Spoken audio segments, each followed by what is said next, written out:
All right, guys, in our continuing series of what it's like to own a game store and how we give offers, today I wanted to talk to you about giving offers for games that we have a lot of copies in stock. I wanted to use this game as an example here because it's an expensive game, it's a sought after game, but it's also a game for us that doesn't sell as quickly as it might online or in other stores. So, Zelda Wind Waker for the GameCube, I have at least 10 copies, probably more close to 15 or 16 when I add them all up. I sell one of these every 2 months.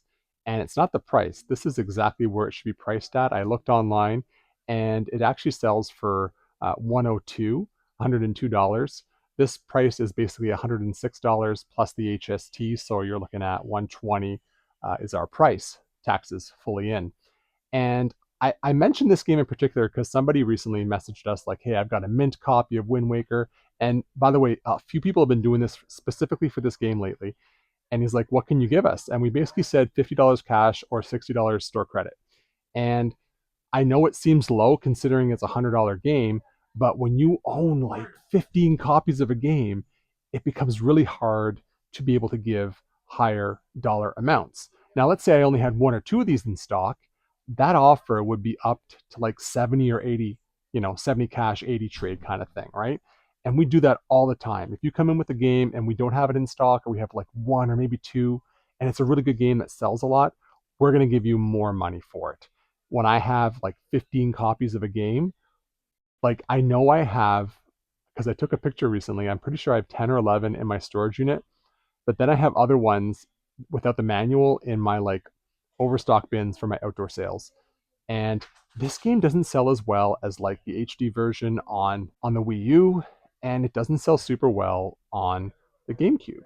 So I wanted to sort of talk about that. And like if you come to our store right now, like in particular, I have no copies of Ocarina of Time, another Zelda game for the N64, and I can give you pretty much close to price charting prices for that game because I can sell it for a bit more. It's a desirable game for someone, the casual gamer who wants to come in and just play it.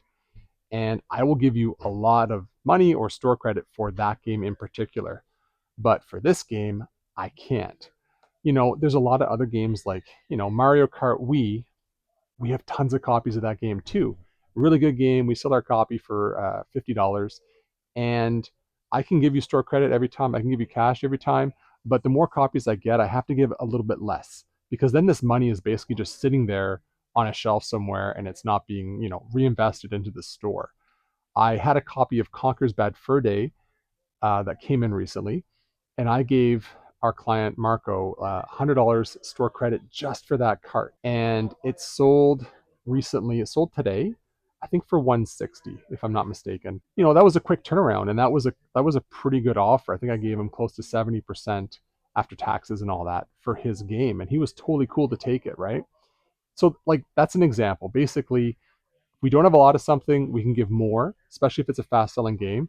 If we have something, even if it's a really good game like this one, if we have a lot of copies, we can't give as much for it. So I hope that explains things for you. I got to be honest, let me know what you think. What do you think about that pricing policy? What do you think about the idea of paying a little bit less for a more expensive game, even a desirable game? And if you come to us, what do you think?